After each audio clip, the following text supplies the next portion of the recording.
Lección 2. ¿Quién es Jesús? Vamos a memorizar Juan 2:24, que está súper fácil, pero Jesús mismo no se fiaba de ellos porque conocía a todos y no tenía necesidad, dice un texto, de que nadie le diese testimonio del hombre, porque él sabía lo que había en el hombre. Interesante esta afirmación que vamos a revisar la próxima clase. Pero el texto de memoria que tienen que aprenderse, eh, pero Jesús mismo no se fiaba de ellos porque conocía a todos. En la versión Reina Valera 1960. La lección de hoy es el Jesús enojado.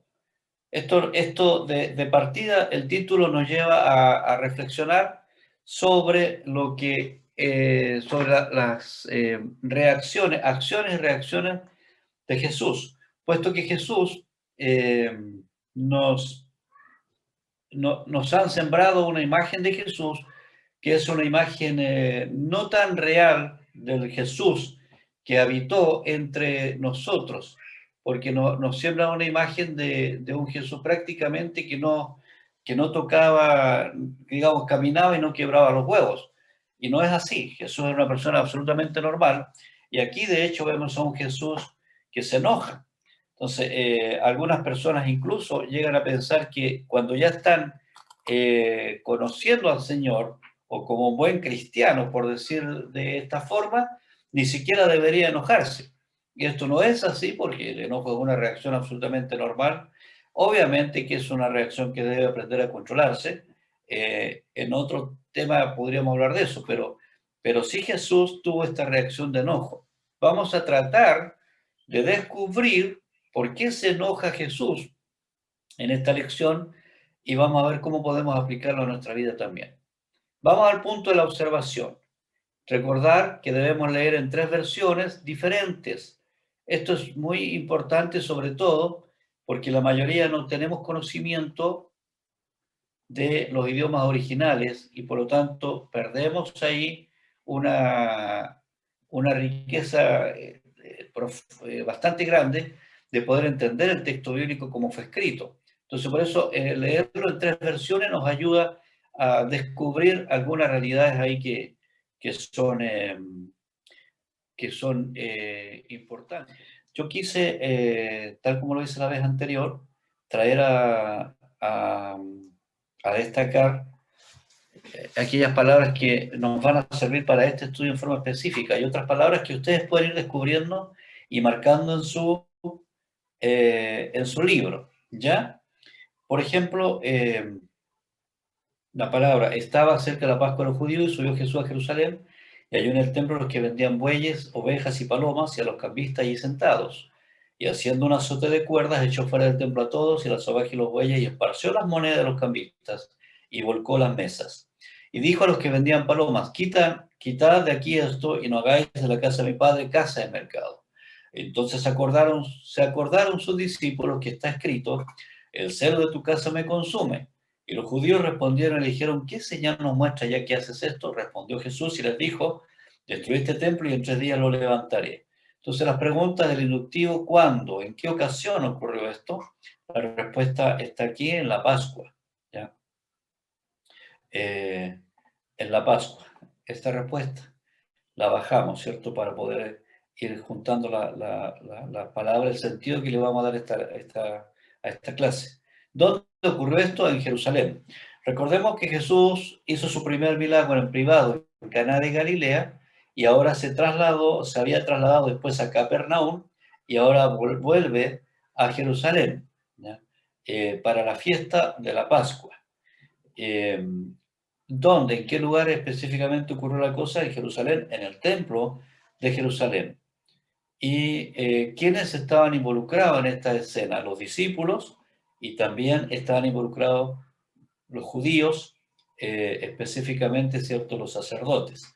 Entonces, aquí tenemos, digamos, la base para tratar de descubrir qué nos quiere enseñar el Señor a través de este párrafo escrito por el evangelista Juan.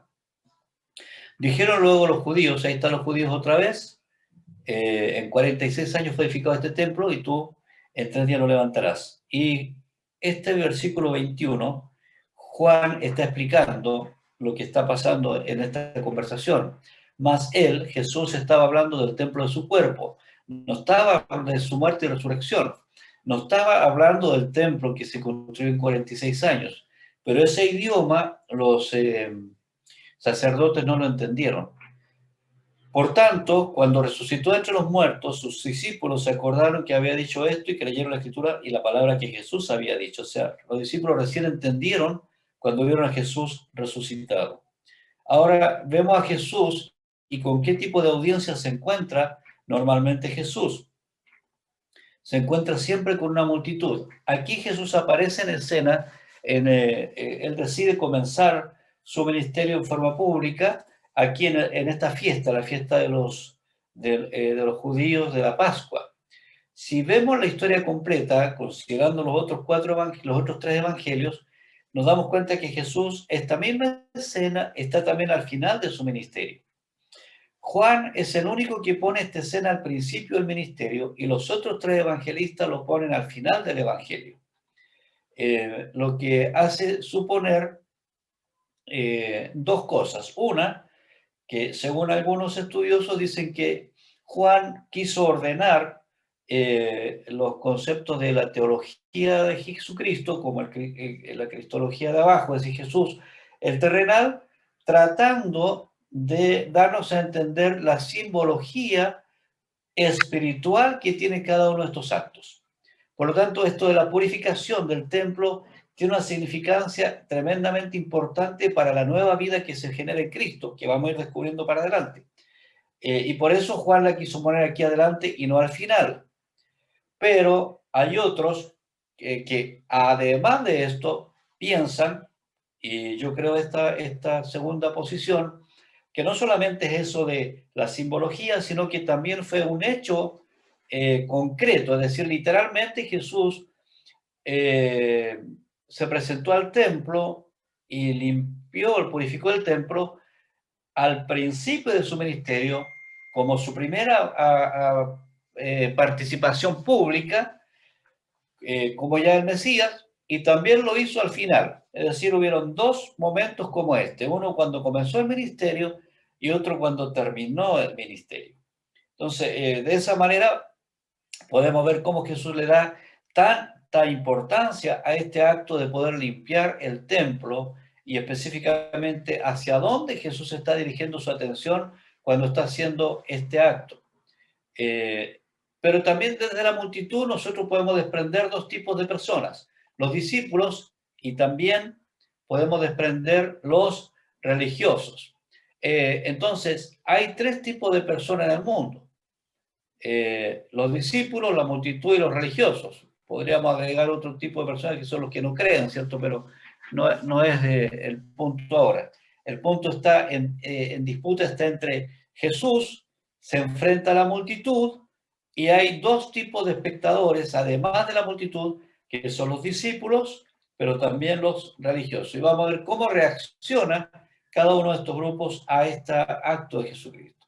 Seguimos con la observación para entender un poco qué significaba la fiesta de la Pascua.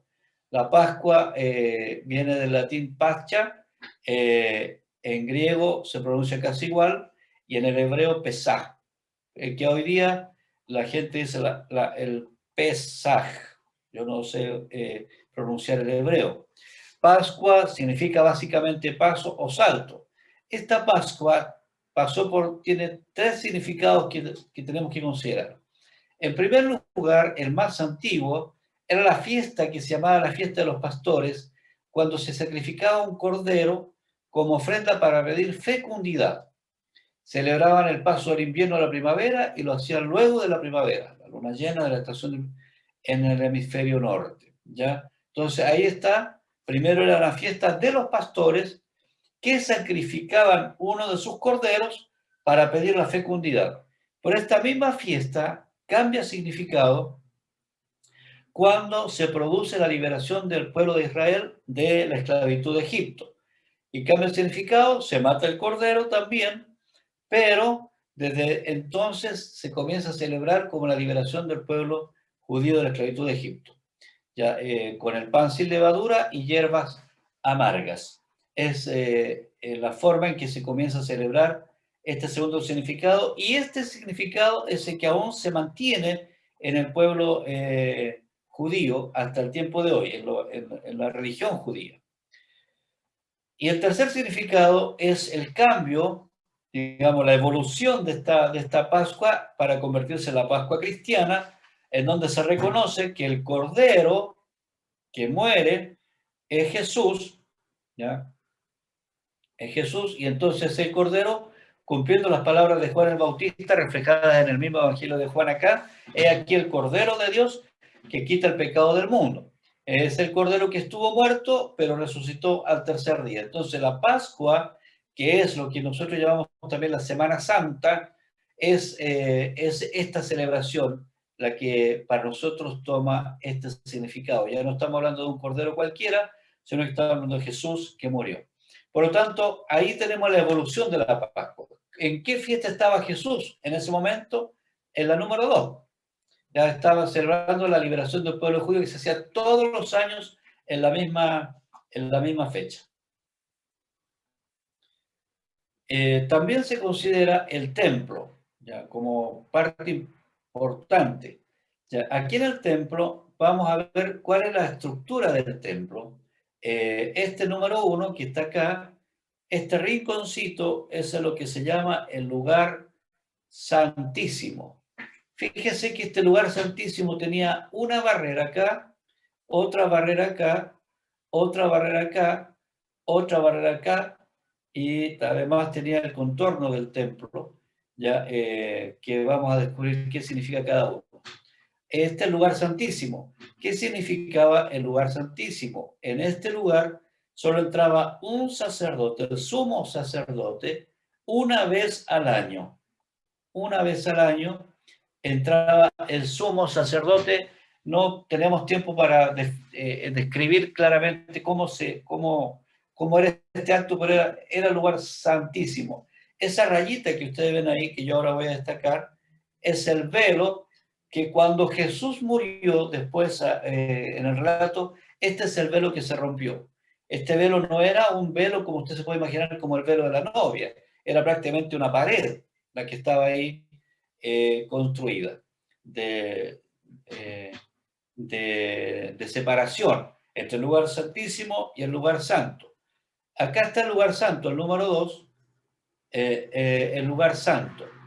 Y el número 3, acá está el altar de los sacrificios. Aquí se hacían los sacrificios de los animales. ¿Ya? Y en este lado estaban unas mesitas que iban poniendo los animales para ir haciendo el sacrificio en este lugar. Luego, en esta parte, el número 5, estaban los sacerdotes, muy cerca del lugar santísimo, el lugar santo. Eran los que se encargaban de hacer toda la ceremonia. Y luego el número 6, esta parte es el patio de Israel. Aquí entraban solamente los varones de Israel. Pero en el patio 7, acá, este otro patio, es el patio de las mujeres. El patio de las mujeres. En el número están separados. Aquí hay una puerta, la número 8, que separa un patio del otro. ¿Ya? El 9 se me perdió. Acá, el lugar de las ofrendas. En esta parte está como piezas aparte, ¿cierto? Para lavar y declarar puro a los leprosos, parte de la ceremonia que había en esos tiempos. Aquí se guardaba la madera, el aceite y el vino. Y aquí se afeitaba la cabeza a los que habían hecho voto de nazareos. Ese es un voto especial que se hacía para consagrarse al Señor. Y esta es la puerta principal, que se llamaba la Puerta Hermosa. Ahí está más o menos cómo era el templo que construyó Salomón por orden de David. Este es el templo de Herodes, que es la réplica del mismo templo que está acá, para que más o menos se pueda comparar. Esta es una cancha de fútbol, las medidas. Entonces, el templo tenía esa diferencia, digamos, puede haber 2 o 3 canchas de, 3 o 4 canchas de fútbol en cuanto a las medidas. Y aquí está la misma figura, ¿ya? Considerando, para que tomen en cuenta esto que es importante para nuestra lección ahora, que todo esto es llamado el patio de los gentiles, por alrededor.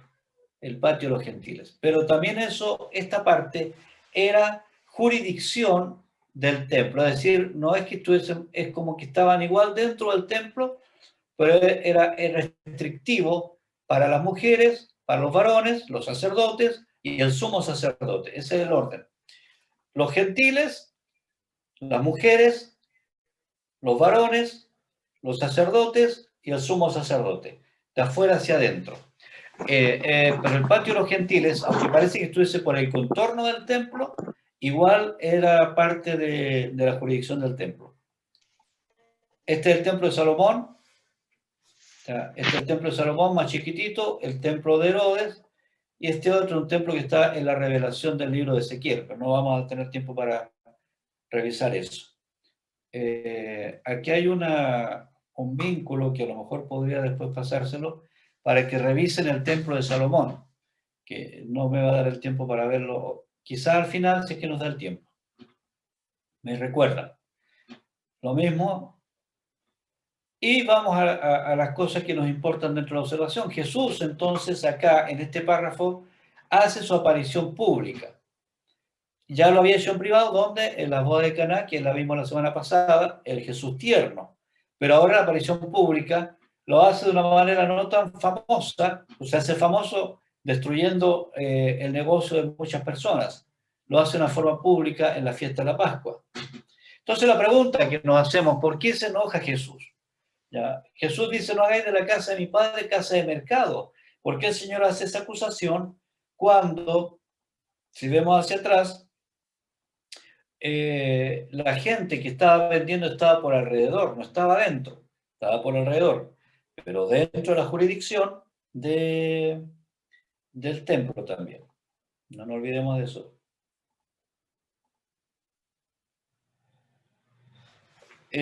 Vamos a ver algunos pasajes, ¿ya? Para que ustedes vayan anotando. Al final yo lo tengo escrito.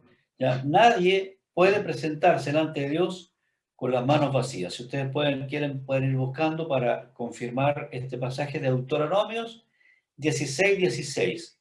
¿Ya? También, entonces, hay un mandato. La fiesta de los judíos, esta de la Pascua, se hacía todos los años. Y al hacerla todos los años tenían que tener ciertos requisitos. Todos los varones mayores de 19 años ya tenían que hacer pagos para poder, de impuestos, podríamos decirlo así, para poder mantener el templo, a la vez que hay que llevar animales para el sacrificio conforme a las indicaciones que el Señor había dado. Animales perfectos, sin defecto, hay mucha definición acerca de eso en el libro Levítico también. Pero el animal tenía que ser el mejor animal para ser presentado como ofrenda. Entonces, toda la gente judía debía viajar de diferentes lugares para llegar al lugar del templo y hacerse parte de esta celebración. La celebración partía con la cena. ¿Se acuerda usted la última cena de Jesús? ¿Qué es lo que estaba comiendo Jesús con sus discípulos? Pan, vino y cordero. Entonces, el cordero que representaba precisamente su propia muerte y el pan que lo hace representar su cuerpo. Ahora bien, la gente tenía que viajar. ¿Se imagina usted viajar con bueyes y con corderos? Tratar de que, no sé, 20, 25 kilómetros o más quizás tengan que viajar para llegar al lugar del templo para ofrecer la celebración y llegar con el animal intacto y que no tenga ningún problema. Lo más seguro es que iba a llegar la persona con el animal con riesgo de que en el camino incluso pueda pasarle algo, y llegaba al lugar del templo, y los sacerdotes que tenían que dar el visto bueno para esto, le decían, no, mira, tu animal está cojo, tu animal tiene una mancha, tu animal acá, etc. Entonces, se hizo algo muy práctico para ayudar a la gente extranjera o a los que venían de más de lejos, y era, mejor compren aquí mismo, compren aquí alrededor del templo, pero y con eso la gente viajaba y compraba en Jerusalén.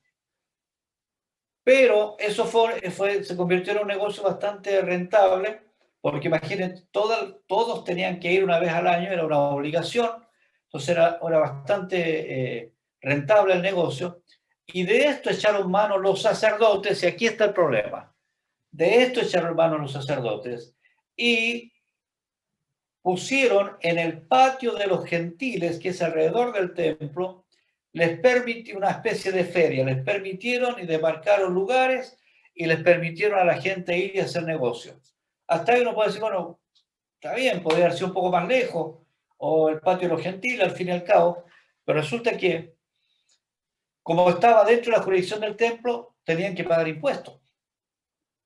Entonces, los sacerdotes habían convertido una celebración que era para venerar un acto tan santo, tan espiritual, lo habían convertido en un negocio bastante rentable para ellos.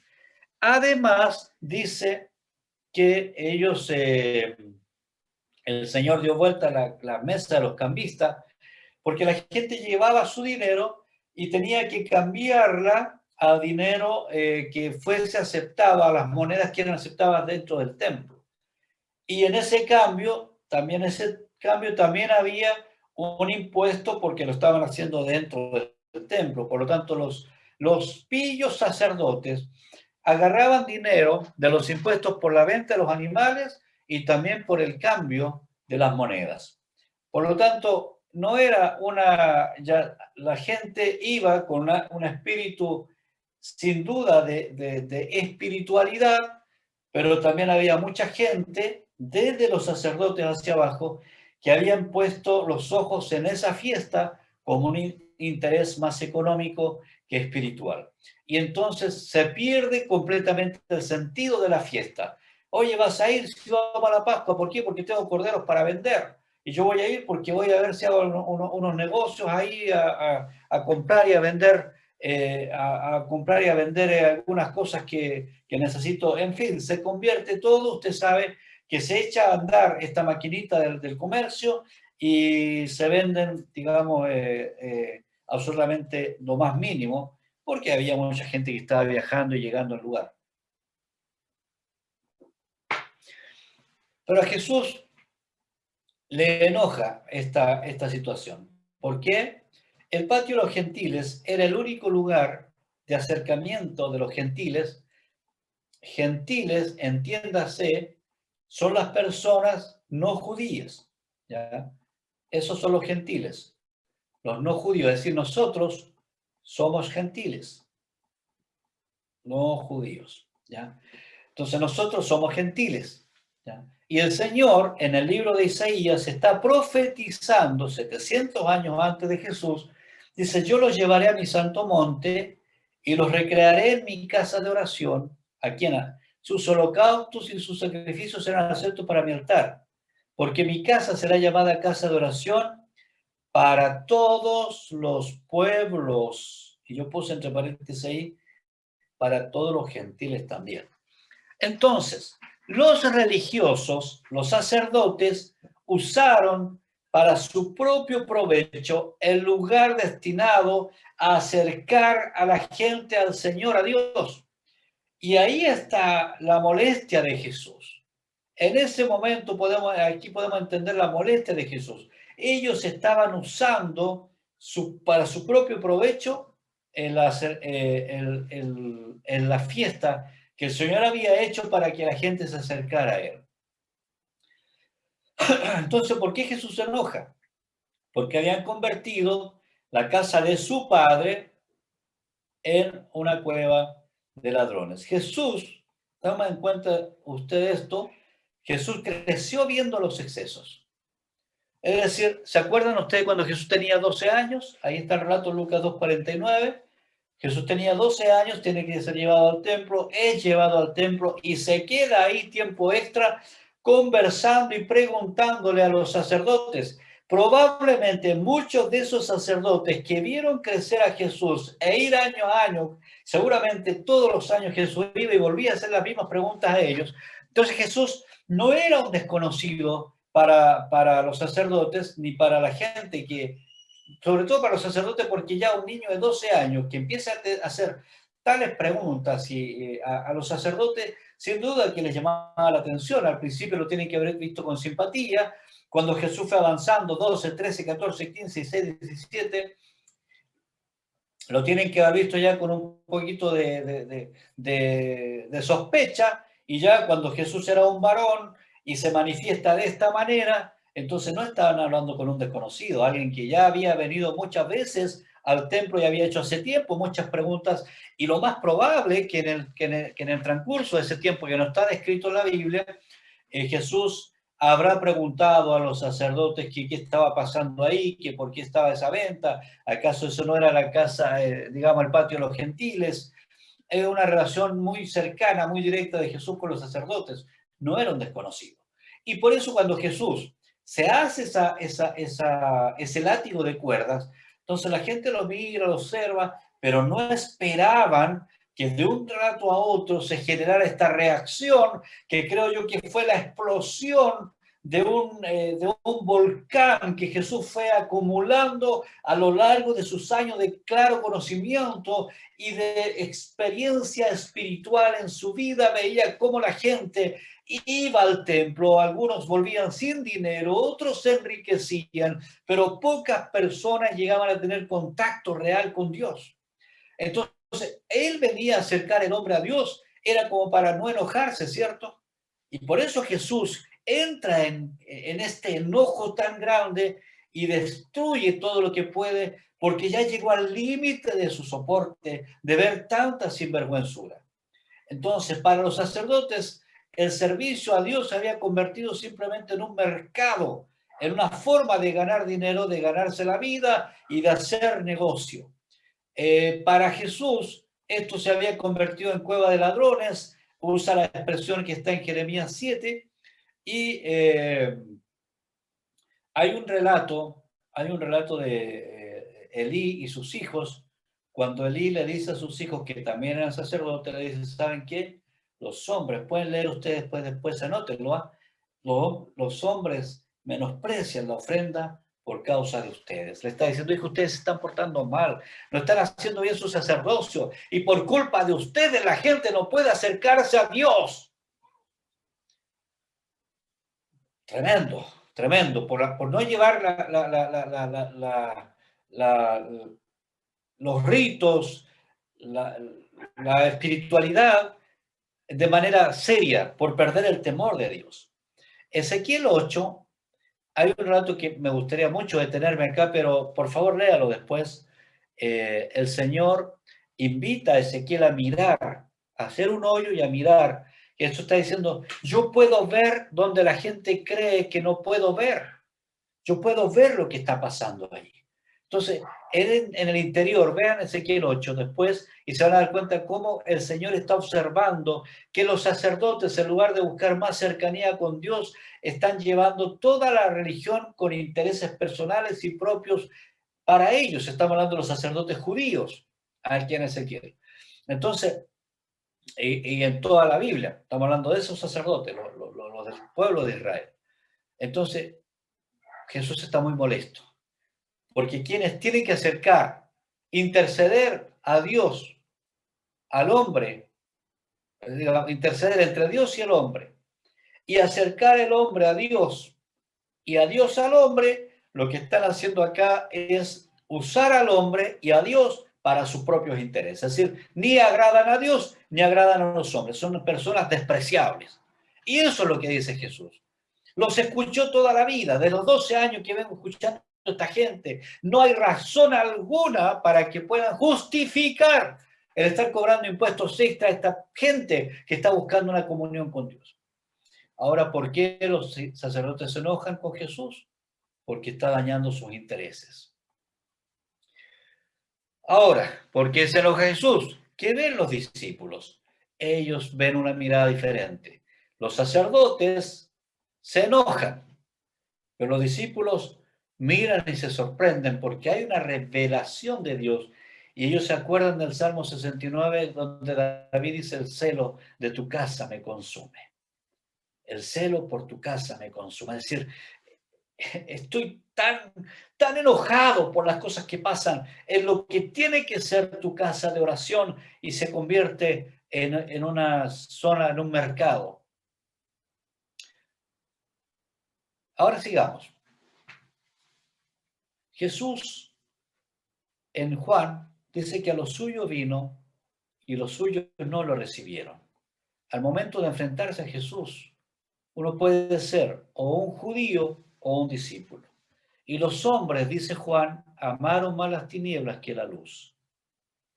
Ahora el mismo Juan, en el relato que nos correspondió ahora, Juan 2, hasta el versículo 13 al 25, creo, fue el número, el Señor hace señales. Pero ellos le preguntan a Jesús: Jesús, ¿qué señal haces para que nos digas estas cosas? ¿Ya? Y le están preguntando a Jesús porque sabían con quién estaban tratando. No sabían que era el Mesías, pero sabían que era una persona que había estado preguntando, indagando hace mucho tiempo con ellos y ahora había hecho esta manifestación. A ver, Jesús, ¿qué te crees tú?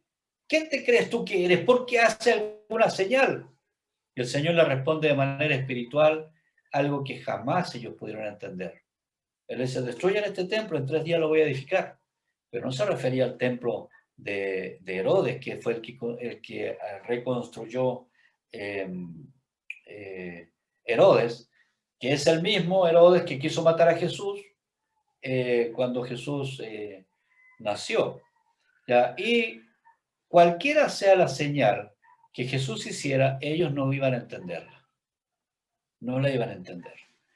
Entonces, no es que ellos realmente dijeran: Señor, muéstranos una señal de que no, sino que dijera lo que dijera. Él estaba dando una señal. Él estaba presente como el Hijo de Dios haciendo la limpieza del templo. Es una señal del Mesías, pero ellos no la entendieron, ni la iban a entender.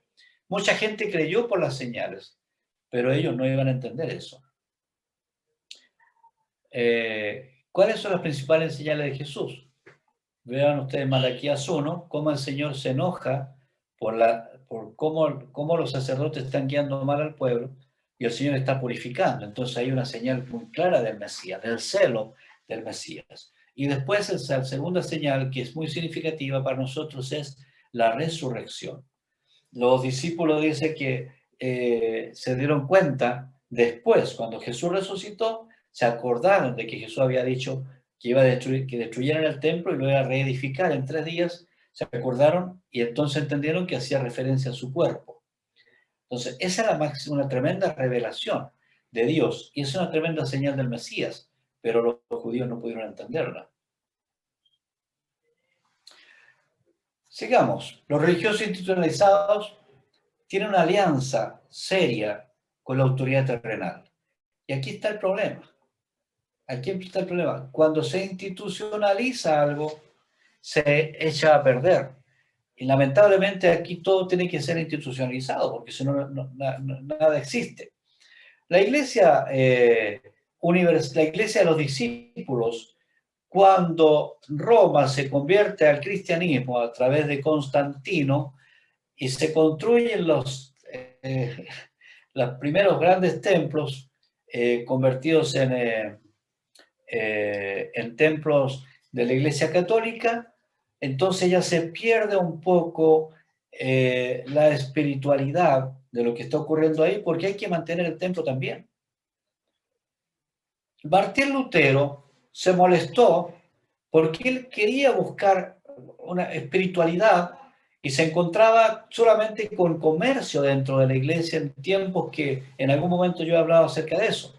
Pero Martín Lutero se molestó y también quiso hacer un ajuste, un cambio, influir positivamente para su propia denominación. Martín Lutero nunca quiso abrir una nueva denominación, pero no le resultó.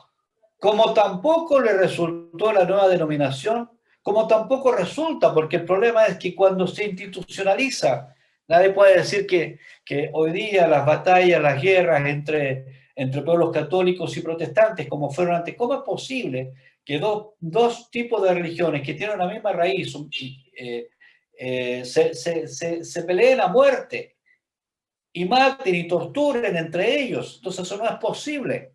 No es bueno ni para un lado ni para el otro lado. Entonces nosotros no podemos creer que Dios va a respaldar ese tipo de acciones.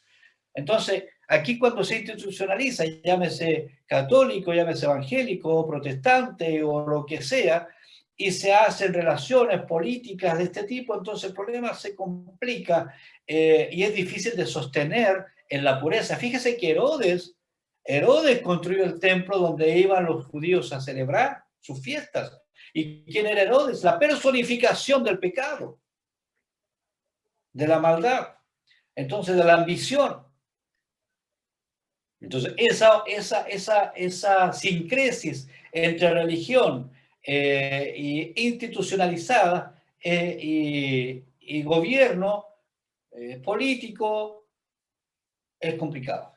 Y esto es lo que estaba ocurriendo ahí en el pueblo de Israel, que era una sola cosa en el fondo, pero había una relación del pueblo de Israel también con el Imperio Romano, que los tenía bajo su yugo.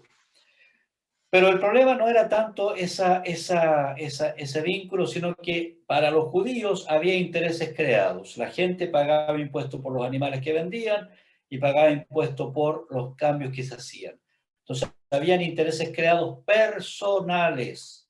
Entonces, al final, el problema no es la institucionalización, sino que el problema es quién dirige tales instituciones. Ahí está el problema.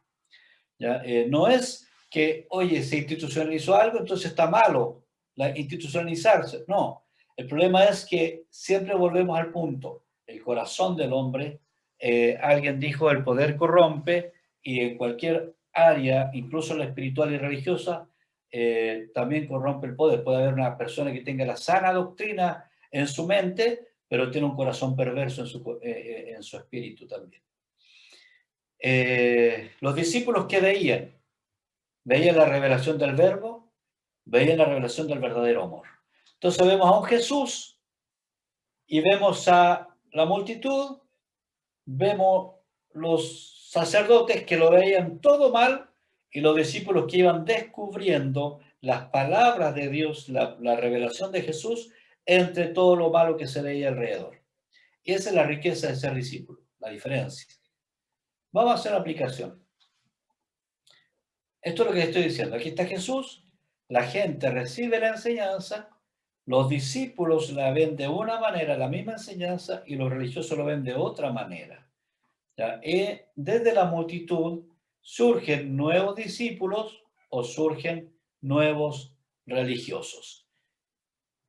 Si tú estás en la multitud, tú vas a elegir convertirte en un religioso acérrimo o en un discípulo de Jesucristo. Hay una gran diferencia entre ambos. El Jesús enojado, dos cosas finales. Hacer de lo celestial. ¿Por qué se enojó Jesús? Porque la gente hacía de lo celestial una ganancia terrenal. Y porque también la gente impedía que las personas, los sacerdotes, que las personas tuviesen una oportunidad de encontrarse con Dios. Esas son las dos cosas que molestan a Jesús. Ahora, vamos a aplicarlo. El Jesús enojado, ¿qué cosas de mi vida hacen enojar a Jesús? ¿Sabes qué? La palabra dice que nosotros somos el templo ahora. 1 Corintios 6, 18, ¿no sabéis que sois templo de Dios y que el Espíritu de Dios mora en vosotros?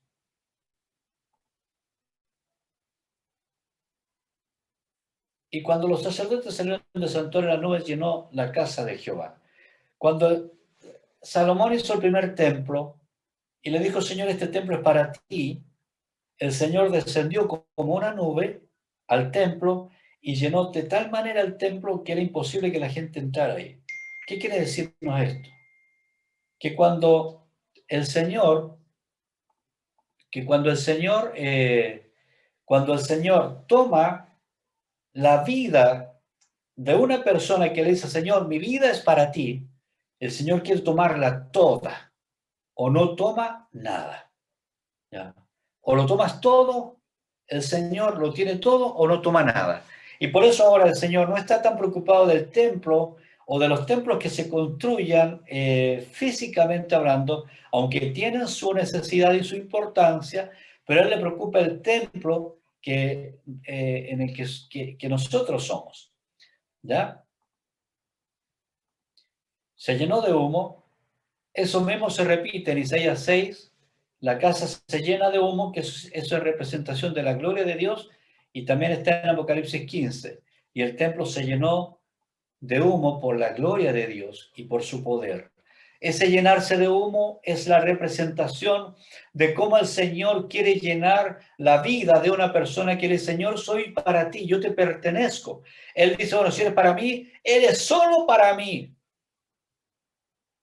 Por eso se dice que Dios es un Dios celoso, porque Él no puede compartir su gloria dentro de nosotros con otra cosa. O estamos para Él o no estamos para Él. Esa es la aplicación. ¿Ya? El libro de Romanos, capítulo 12, dice, hermanos, os ruego que presentéis vuestros cuerpos en sacrificio vivo, santo, agradable a Dios, que es vuestro culto racional.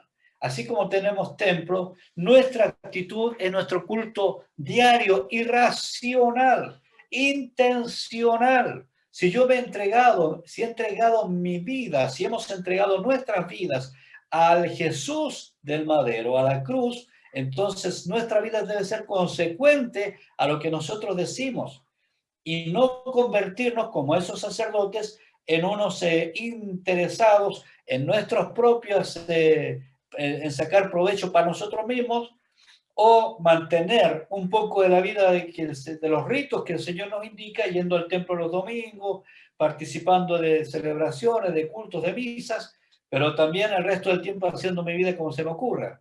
O es todo o es nada. El ir al templo una vez al año para los judíos no le cambiaba en nada su vida, y mucho menos para los sacerdotes que eran responsables de guiar mal a la multitud.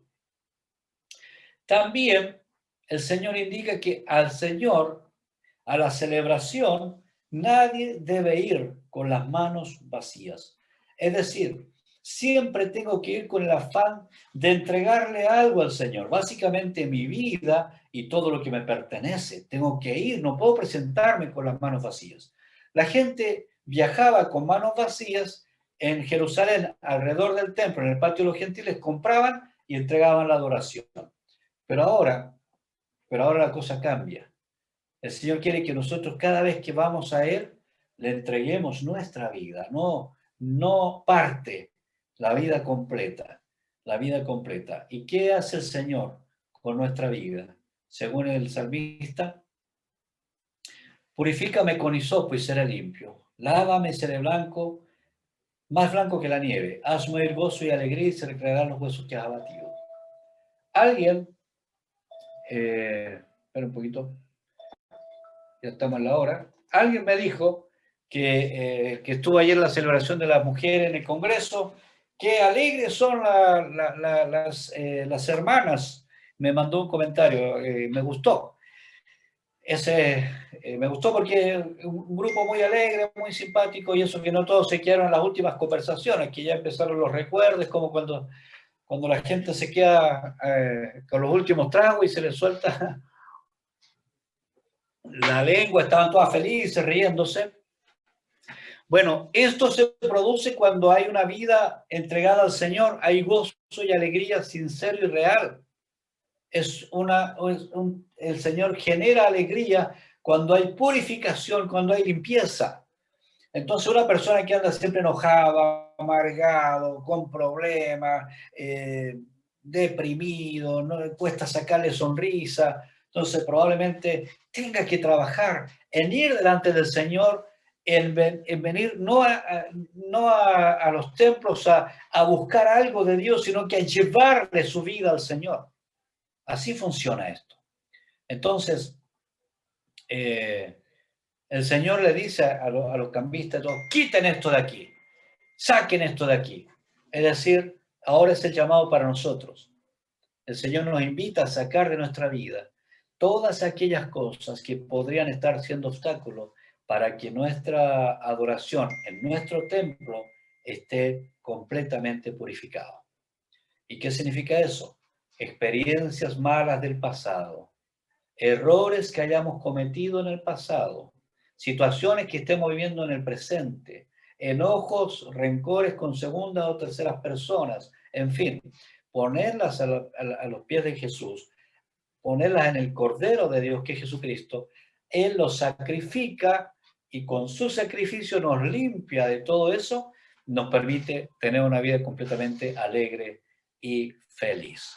Entonces, el propósito de Jesús enojado no es enseñarnos a enojarnos, sino que el individuo, o sea, tú y yo, conozcamos el verdadero amor. El verdadero amor. ¿Sabes? El Señor no trabaja con colectivos, no dice vengan todos y entre todos vamos a hacer, no. El Señor trabaja con el individuo. Si bien estamos todos juntos acá, a través de la red esta, pero el Señor está trabajando contigo, en tu corazón, y Él busca una relación profunda, personal contigo. Él quiere entrar en tu templo y quiere purificar todo lo que sea necesario. Y si eso va a producir enojo en el Señor, deja que se enoje, pero deja que también te limpie y que me limpie. Bien, amén. Así cerramos esta enseñanza.